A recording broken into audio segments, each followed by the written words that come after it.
हमारे देश में अब मुझे ये समझ में आने लगा है कि किसी भी भारतीय नागरिक को चिकित्सा सुविधा की जरूरत नहीं है, चिकित्सकीय ज्ञान की जरूरत है। हेल्थ फैसिलिटीज नहीं चाहिए, नॉलेज चाहिए। नॉलेज की बहुत कमी, और इतनी कमी है कि पढ़े लिखे लोग उससे ज्यादा पीड़ित हैं। छोटी छोटी बातें नहीं जानते। पानी को उबाल के पीना, ये इतनी छोटी सी बात है, लेकिन आज के समय की बीमारियों में सबसे इफेक्टिव है, खासकर 3 महीने की ये जो। तो आप उनको बता दो भैया पानी उबाल के पियो, उबाल के पानी पीने से क्या होता है वो समझा दो उनको, 10 मिनट में समझ में आ जाए। फिर उनसे कहो कि खाना खाते हो तो कुछ ये खाओ ये मत खाओ, क्योंकि दिनचर्या ऋतुचर्या जो आयुर्वेद की है ना, वो जरूर सीख लो।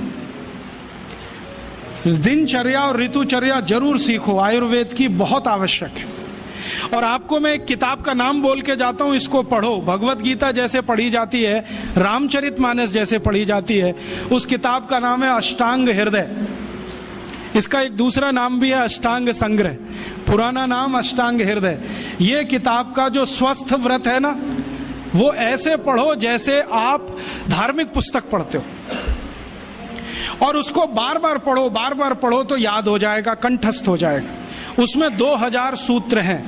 ये सूत्र लोगों को बताना शुरू कर दो। छोटे छोटे सूत्र हैं, जैसे खाना खाने के बाद पानी मत पियो, स्वस्थ रहना है जिंदगी भर तो खाने के 1 घंटे के बाद पानी पियो। क्यों नहीं पिए वो आप सब जानते हो, सरल भाषा में उनको समझा दो।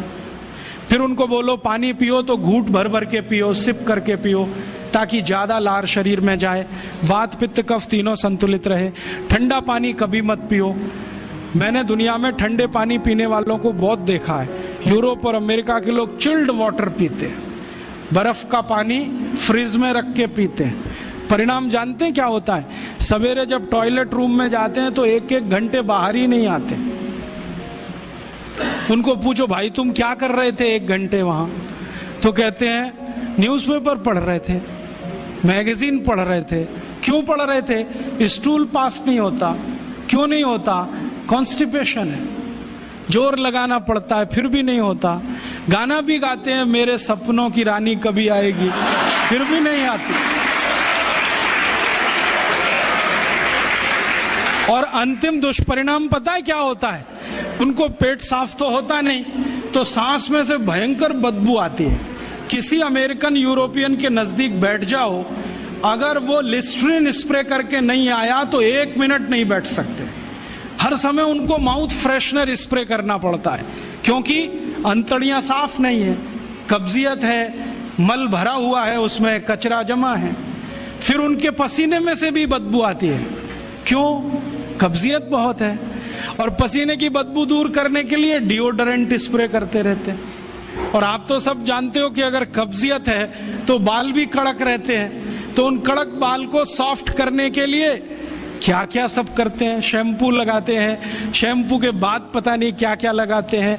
ये सब वो जो करते हैं ना, उनकी मजबूरी है, स्टेटस सिंबल नहीं है। इसको अपने दिमाग से निकाल दो कि ये कोई स्टेटस सिंबल है। तो सरल भाषा में समझाओ, ठंडा पानी पीने से ये होता है, मत पियो, समझ जाएंगे।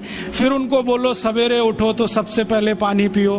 फिर उनसे बोलो खाना खाओ तो बैठ के खाओ, कभी भी खाना खाओ तो पूर्व दिशा में मुंह करके खाओ, सो तो पूर्व दिशा में। ये अष्टांग हृदय में इतने अद्भुत छोटे छोटी बातें हैं तो संस्कृत में है, लेकिन अब तो उसका हिंदी भी आने लगा है।